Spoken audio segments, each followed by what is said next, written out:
আর এখন তো প্রচুর পরিমাণ চালতা পাওয়া যাচ্ছে। আর গ্রামের বাড়িতে কিন্তু চালতা বেশিরভাগ দেখা যাচ্ছে নিচে পড়ে থাকে, কেউ আচার তৈরি করে না। আমরা চাইলে কিন্তু বিশেষ করে যারা গ্রামে থাকে তারা কিন্তু চাইলে এভাবে আচারটা তৈরি করে খেতে পারেন। এত বেশি মজা হয়েছিল আচারটা, আবার সংগ্রহণ করে রেখে দিতে পারেন। হ্যালো ফ্রেন্ডস, আসসালামু আলাইকুম। আজকের রেসিপিতে স্বাগতম জানাচ্ছি। আজকের ভিডিওটা যেখান থেকে দেখছেন সবাইকে অসংখ্য ধন্যবাদ জানিয়ে রেসিপি শুরু করছি। আজকে তৈরি করব ভীষণ মজাদার আচারটা তৈরি করার জন্য প্রথমে আমি একটি প্যানের মধ্যে সরিষার তেল দিয়েছি এক কাপ সরিষার তেল গরম করে এখানে 2টি শুকনো মরিচ প্রথমে দিয়েছি, তারপরে একটি তেজপাতা ছিঁড়ে দিয়েছি, তারপরে দিয়েছি 1 টেবিল চামচ 5 ফোড়ন। এগুলো যখন ভাজা হবে সুন্দর একটি ফ্লেভার আসবে, তখন আমি এখানে দিয়ে দেবো সামান্য একটু হলুদের গুঁড়া, হাফ চামচের থেকেও কম হবে, একটু কালারের জন্য, একটু কালার আসার জন্য।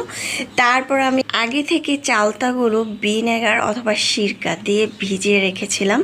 ভিজিয়ে রাখলে এটার মধ্যে যে কষ থাকে সেই কষটা চলে যাবে। আপনারা চাইলে হালকা একটু সিদ্ধ করে নিতে পারেন, তবে চালতাটা কিন্তু আমি ভেঙে আচার করব না। যদি ভেঙে আচার করেন সেক্ষেত্রে কিন্তু চালতাটা একটু সিদ্ধ করে ছেঁচে দিতে পারেন। যদি টকটা আপনারা চান সেক্ষেত্রে কিন্তু একটু সিদ্ধ করে পানিটা ফেলে দিতে পারেন। তবে আমি ভিনেগার দিয়ে ভিজিয়ে রেখেছিলাম, সেটা থেকে অনেকটা টক বের হয়ে গিয়েছে।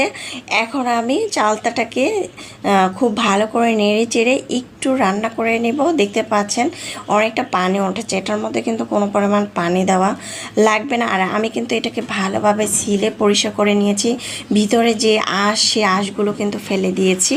তারপরে দিয়ে দিলাম চিনিটা আমি এখানে প্রায় 1 কাপ থেকে 1.5 কাপের মতো দিয়েছি। যেহেতু মিষ্টি আচার হবে সেক্ষেত্রে আমি একটু মিষ্টির পরিমাণটা একটু বেশি দিয়েছি। আপনারা একটু টক চাইলে কিন্তু আর একটু মিষ্টিটা কম দিতে পারেন, টক ঝাল মিষ্টি। তারপর চিনিটা দিয়ে নেড়ে চেড়ে এটাকে রান্না করে নিয়েছি। যখন একদম আঠালো খুব ভালো করে একদম শুকনো শুকনো হয়ে যাবে তখন দিয়ে দিচ্ছি একটি সিক্রেট মশলা, সেটা হচ্ছে এটার মধ্যে দিয়েছি 5 ফোড়ন আগে থেকে একটু ভেজে তারপর আমি এটা ফাঁকি করে দিয়েছি। তারপর হচ্ছে এখানে দিয়ে দিলাম চিলি ফ্লেক্স উপর থেকে ছড়িয়ে দেওয়ার পরে তারপর বিট লবণ দিয়ে তারপরে কিন্তু এটাকে উঠিয়ে নিয়েছি। এই আচারটা খেতে এত বেশি মজা হয়েছিল, আমি যখন তৈরি করেছি সত্যি তখনই কিন্তু আমার বাসায় সবাই খেয়ে ফেলেছে। তাই এই আচারটা চাইলে কিন্তু ঝটপট তৈরি করতে পারেন। আর এখন তো প্রচুর পরিমাণ চালতা পাওয়া যাচ্ছে।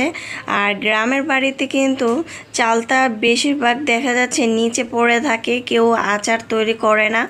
আমরা চাইলে কিন্তু বিশেষ করে যারা গ্রামে থাকে তারা কিন্তু চাইলে এভাবে আচারটা তৈরি করে খেতে পারেন।